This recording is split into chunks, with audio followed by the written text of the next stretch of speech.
Esikansenze. Amukase mama. Amukase. Tamuka. Basarise.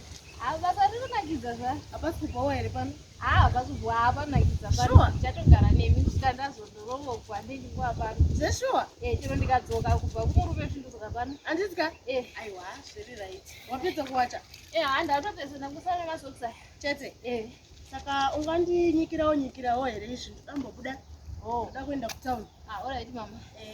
Alright. Ngosvika-tsika zvinazvo chinhu. Alright. Okay. Okay mama. Wabona madzoka. Alright, uswere bho. Uningire maswitsi. Chete? Alright. Okay. Alright mama. Alright.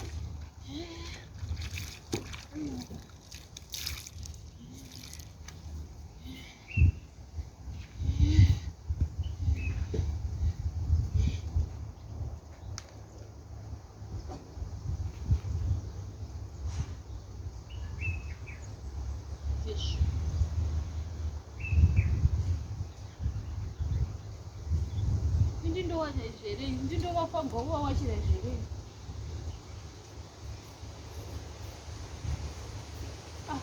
Anopenga kamaya.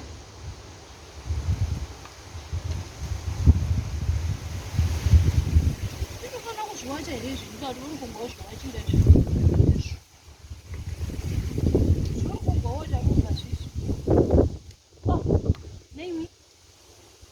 Zvawatozadza vanondipa zvose izvi, saka ndindokombawo zviwacha izvi. Havandizivi zvakanaka mai ava.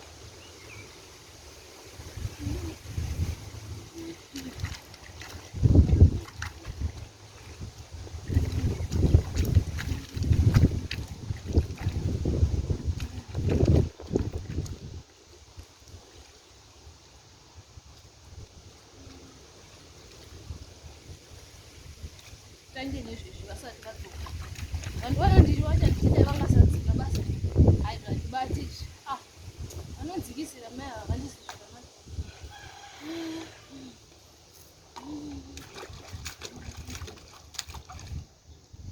Ndinozvinika vasati vauya. Ndezvavo izvo.